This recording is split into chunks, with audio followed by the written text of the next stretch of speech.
Hey, what's up Tamiya Lovers, welcome back to my channel. Berjumpa lagi dengan saya Alfarizi.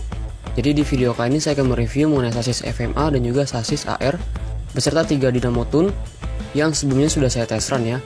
Dan 3 dynamo tune ini sudah saya test run di masing-masing sasis. Dan seperti yang kalian lihat ya di video saya sebelumnya juga, performa dari masing-masing sasis ini itu berbeda. Makanya saya akan langsung memberikan review singkat mengenai kedua sasis ini. Baiklah, pertama saya akan mereview dari dynamo terlebih dahulu ya. Itu dynamo RevTune 2 motor, TorqTune 2 motor, dan Atomic Tune 2 motor. Pertama untuk RevTune 2 motor ini, dia punya kriteria RPM yang tinggi, akan tetapi torsinya ini sangat kecil, sehingga performanya di track itu masih kurang ya dibandingkan dengan dynamo TorqTune dan juga Atomic Tune. Bahkan RevTune ini kalau misalkan diadu dengan Mabuchi juga, mungkin torsinya itu gak jauh berbeda ya, hanya RPM aja yang beda. Yang kedua yaitu TorqTune 2 motor, yang mana kriterianya ini itu berbanding terbalik dengan RevTune, yang mana RPM-nya kecil, akan tetapi torsi yang dihasilkan dari TorqTune ini itu lebih besar ya dibandingkan dua dynamo lainnya. Jadi TorqTune ini lebih cocok di track yang tipikalnya itu technical atau banyak tikungannya ya, atau yang track lurusnya itu hanya sedikit. Dan yang ketiga yaitu dynamo Atomic Tune 2 motor. Ini punya kriteria yang imbang antara RPM dan torsinya, tidak seperti dua dynamo tune lainnya yang mana RPM dan torsinya itu berbeda. Jadi Atomic Tune 2 motor ini yang bisa saya sarankan ya digunakan untuk kelas tune, baik untuk STMper ataupun STB Pro.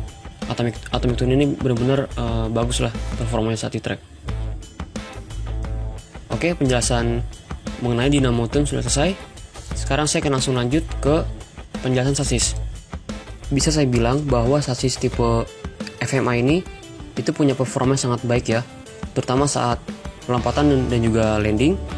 Itu dikarenakan FMA ini menggunakan dynamo depan ya, jadi itu yang bikin dia stabil saat lompatan dan juga pendaratan atau landingnya. Namun sasis FMA ini apabila dimainkan di kelas STB dan menggunakan dynamo tipe tune ini kurang cocok ya. Itu dikarenakan roller bawaan dari kit Broken Gigan itu hanya 4 biji, itu pada bagian depan 2 dan pada bagian belakang 2. Dan ditambah rasio gear dari bawaan kitnya itu adalah gear speed atau gear 3.5:1. Dan ini pula yang membuat kit ini larinya nggak karuan ya, jadi kekencangan karena gearnya yang dipakai juga gear speed. Kalau bisa saya simpulkan bahwa sasis FMA ini lebih cocok dimainkan di kelas STMper class atau STO. Ini lebih cocok. Akan tetapi untuk di kelas STB, kit Broken Gigan ini saya rasa kurang baik. Dan apabila masih ingin menggunakan kit Broken Gigan Black Premium ini yang menggunakan sasis FMA untuk dimainkan di kelas STB, itu perlu beberapa settingan ya agar bisa lebih seimbang lagi saat di track dan lolos melewati interchange. Lalu untuk sasis tipe AR, sebenarnya nggak perlu dipertanyakan lagi ya untuk performanya di kelas STB, di kelas STMper ataupun kelas-kelas lainnya. Terbukti bahwa sasis tipe AR ini dia memang bagus ya. Dan kenapa dia pas di interchange itu dia bisa lolos pas di video tes run terakhir yang sebelumnya, itu karena setup rollernya itu berbeda dengan sasis tipe FMA, yang mana jumlah total roller yang digunakan oleh sasis AR ini itu ada 6 biji atau 6 buah, 2 pada bagian depan dan 4 pada bagian belakang, yaitu atas dan juga bawah.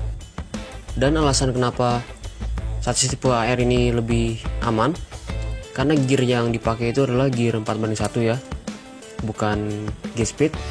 Jadi yang dipakai ini gear 4:1, yaitu gear coklat dan juga hitam. Dan bisa saya simpulkan bahwa sasis tipe AR ini dia baik di tikungan dan di track lurus, akan tetapi saat di lompatan dan landing itu dia kurang baik ya, karena dinamonya terletak di belakang, berbeda dengan tipe FMA. Dan saat saya colokin dynamo, sasis tipe AR ini dia lebih cocok menggunakan dynamo Atomic Tune ya dibandingkan dengan TorqTune.